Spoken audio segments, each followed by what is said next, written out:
But is it somewhere in your family जहाँ से drive हुआ ये इंस्पिरेशन या was it just you? Family में तो बिल्कुल भी नहीं था, कोई भी नहीं था?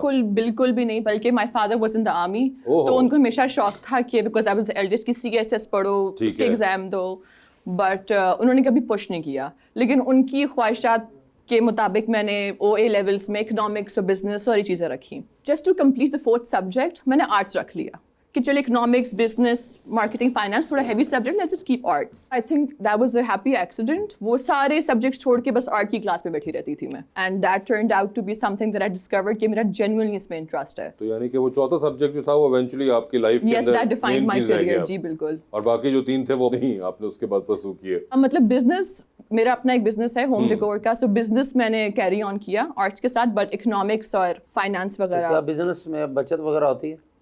आजकल तो बिल्कुल नहीं हो रही। वजह क्या, दुकान बंद है?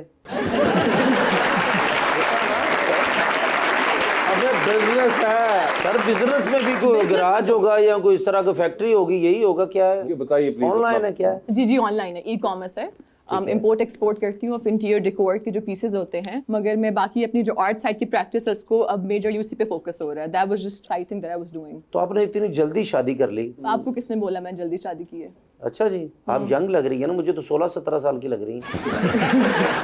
I was 25 when I got married. 25? Yeah. हैं? अच्छा बाजी की हाल तड़के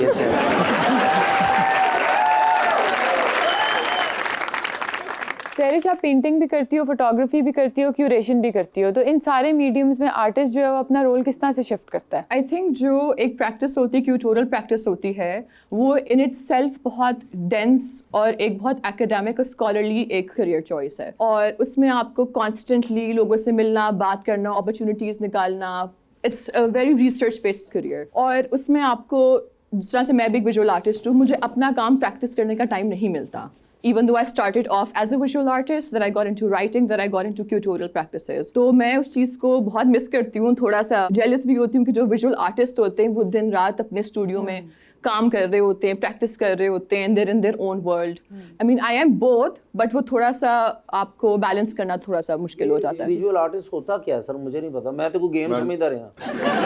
वो गेम नहीं है सर, होता ना वीडियो गेम, तो ये क्या होता है, थोड़ा सा बता दें मुझे। सहरिश बता दीजिए प्लीज इनको। विजुअल आर्टिस्ट वो क्रिएटिव लोग होते हैं जो किसी भी क्रिएटिव फील्ड में एक आर्ट प्रैक्टिशनर की तरह काम करते हैं। विजुअल आर्टिस्ट आपका फोटोग्राफर हो सकता है, पेंटर, स्कल्पटर हो सकता है, परफॉर्मेंस बेस्ड हो सकता है, anything that's got to do with the creative side. या of course I agree with you.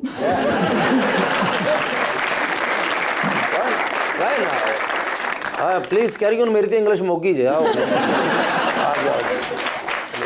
जी मैं आपको कोई है फनून लतीफ़ा से दिलचस्पी? देखो, हर इंसान बुनियादी तौर पर अपने अंदर एक आर्टिस्ट रख के बैठा हुआ है, छुपा के बैठा हुआ है, तो अब उसको इज़हार करने की ज़रूरत होती है। तो यकीनन आर्ट एक ऐसा सब्जेक्ट है जिसमें मैं समझता हूँ कि हर इंसान की इंटरेस्टिंग है, और आर्टिस्ट बजाते खुद बहुत हसास होता है। जिस तरह से एक शायर हमारे सोसाइटी का और एक आर्टिस्ट, ये बड़े हसास लोग होते हैं हमारी सोसाइटी को, जो चीज़ों को सोसाइटी से एब्जॉर्व करके कोई अपने पेंटिंग में उनको प्रो लेता है, कोई अपने लफ्ज़ों में उनको प्रो लेता है। जो पेंटिंग में प्रो लेता है उसको हम आर्टिस्ट बोलते हैं, और जो लफ्ज़ों में प्रो लेता है उसको हम शायर बोलते हैं। तो मुझे बताएं, आपका किस में शौक कोई है इस किस्म का? नहीं, मेरा कोई शौक नहीं है, मेरा सिर्फ देखने की हद तक आर्ट को, और मेरा जो है वो शौक सिर्फ जो है वो शायरी को सुनने की हद तक है। इनका फैशन भी काफ़ी कमाल का है, इन्होंने काफ़ी यूनिक शलवार पहनी हुई है, तो हो सकता है इनकी भी कोई क्रिएटिव साइड हो। नहीं, ये तो मेरे ख्याल से ये कोई इसमें भी आपने कोई गौर फिक्र किया था, या फिर ये ट्रेडिशनल है जो कि पता है? नहीं, अब पता है आपको, ये बहुत पुराना बलोची ट्रेडिशन है कि आपका शलवार, चूँकि बलोच वो चाहे आप देखें फीमेल का ड्रेस हो या मेल का ड्रेस हो, उसमें इतनी गुंजाइश दी गई है कि आपका जो है वो पर्दे का मुकम्मल ख्याल हो। तो ये ट्रेडिशनल एक लिबास है और ये सदियों से चला आ रहा है। और सर सुना में जो बलोची होते हैं वो मेहमान नवाज बड़े होते हैं, खाने दावतें शावतें तो कोई होते हैं कि? सर बिल्कुल मोस्ट वेलकम, आप आ जाए। नहीं सर, मैं ऐसा बंदा नहीं हूँ, मैं डाइट पे हूँ, मैंने नगद ही दे देना।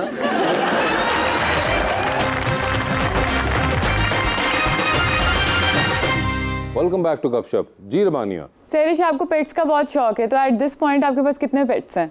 मेरे पास 3, आई हैव 3 डॉग्स। इस पॉइंट पे। बट हमारी क्योंकि फैमिली में हर बंदा एक पेट लवर है, so my sister in law, brother in law, everybody, सबको मिला के I think we have about 10 dogs. 3 बिल्लियां भी हैं, 10 कुत्ते, 3 बिल्लियां। 3 बिलियन डराने वास्ते 10 कुत्ते रखे हैं ये। नहीं, 10 कुत्तों को डराने के लिए 3 बिल्लियां रखी हैं। नहीं किस तरह बिल्लियां? अच्छा, बिल्लियों से कैसे डर सकते हैं? बिल्लियां बड़ी खतरनाक चीज होती हैं। आपके पास हैं वो तो खतरनाक ही होंगी। मगर ये तो बड़े हैवी नंबर एक है, 10 कुत्ते। आपके तो कोई घर के अंदर घुसने की जरूरत नहीं करता होगा। बिल्कुल भी नहीं। हाँ नहीं, मगर still having 10 dogs in house एक बड़ा वो। But we enjoy it there like कभी ऐसा हुआ कि ਤੁਹਾਡਾ डॉग ही ਤੁਹਾਨੂੰ पै गया? नहीं, कभी भी नहीं। होता ही नहीं है। नहीं, कुत्ते में वफादारी अलग किस्म की है। क्या ओए बात होए है। होए। चलिए ये अच्छी बात है। देखें, आप मुझसे पूछ रहे हो आपको भी रखना चाहिए, कोई आप रिकमेंड करेंगे इनके लिए? ये तो आई थिंक चिवावा रख सकते हैं। चिवावा? एक छोटा सा जो डॉगी वो क्या होता है? आप गूगल करिएगा, वो आपके चिवावा? साथ चिवावा एक ब्रीड आप सेफ्टी के लिए भी इनको कुछ रिकमेंड कर दें। मेरे को की ਹੁੰਦਾ कि यार 200-300 रुपया ਹੁੰਦਾ मेरा किने खो लेना है। मगर नहीं, सेफ्टी बड़ी जरूरी होती है। क्यों सलीम भाई, सेफ्टी भी तो बहुत एक जरूरी चीज है, या नहीं है? अब बिल्कुल ज़रूरी है, बिल्कुल ज़रूरी है। और मैं कहता हूँ सैर ने बहुत अच्छा मशवरा दे दिया और वो सजेस्ट जो किया उसने। मैं नोटिस कर रहा हूँ जो वो कह रही है आप मान रहे हैं, बड़ा आपके दिल को लग रही है सारी बातें। नहीं वो बता रहा अब यहाँ बैठ के जिस तरह से हम सिंध का तस्वर पेश करते हैं ना, हाँ जी, रियलिटी ऐसा नहीं है। मैं हमेशा कहता हूँ कि सिंध में असल में एक जो मिसकंसेप्शन है या जो एक लोग अक्सर समझ नहीं पाते। अब एक बंदा इस्लामाबाद से बैठ के मोटरवे से जाके सक्कर से उतरता है, सक्कर से लेके वो कराची तक जब पहुंचता है तो वो फिर कहता है कि यार नहीं, मैंने पंजाब में जो सफर किया ना, हाँ। बड़े वीआईपी रोड थे। हाँ। मैं पेशावर से निकला था, बड़ा जबरदस्त रोड था, मैं आके सक्कर तो पहुंचा। सक्कर के बाद जो रोड बना हुआ है वो बेकार रोड बना हुआ है। लेकिन मैं ये कहता हूँ कि यार ये रोड जो इस्लामाबाद से लेके सक्कर तक बना, ये भी नेशनल हाईवे है। हाँ बिल्कुल। और सक्कर से लेके कराची तक भी नेशनल हाईवे है। ये जो रोड बनाया है ये भी वफाक की जिम्मेदारी थी और वो रोड बनाना भी वफाक की जिम्मेदारी है। अगर नहीं बना तो सिंध का कसूर नहीं है, वो वफाक का कसूर है। नंबर 1। नंबर दूसरा ये कि उस रोड को भी बनना चाहिए।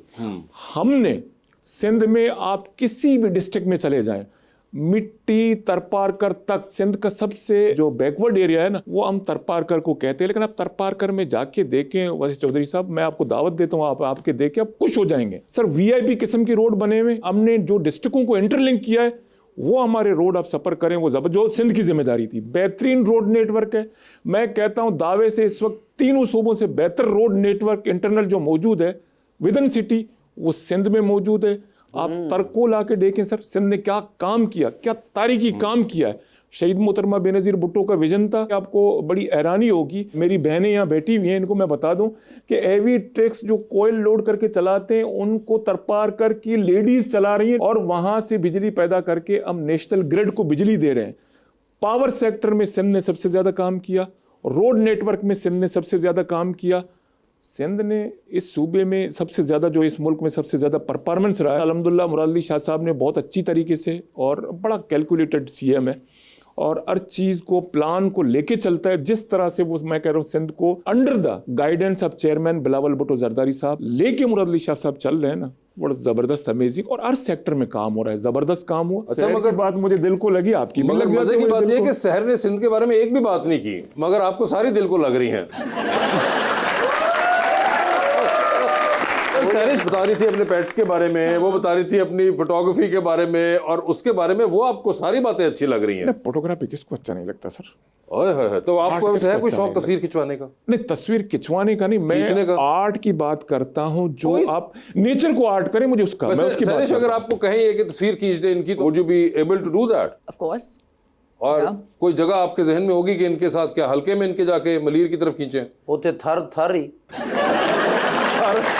और सड़क तो बन गई है तरपाकर और उस कोल प्लांट पे, उस कोल प्लांट पे जहां हमने कोयले से बिजली पैदा करके इंटरनेशनल ग्रेड को बिजली दिया है, वहां पे अगर खड़े होकर हम तस्वीर निकालें तो देखिए आपको सैरिश कितनी जबरदस्त, उन्होंने पूरा एक एम्बियंस बना के दिया है कि तरपारकर के अंदर वो कोल प्लांट जो है वहां पे लगे हुए हैं, उसके दरमियान में बिल्कुल टॉप पे आप, और वहां आप देखें सर, वहां आप देखें। नहीं, मैंने सैरिश देखेगी। नहीं, आप भी आएंगे, आप आएंगे, तस्वीर खींच रही है।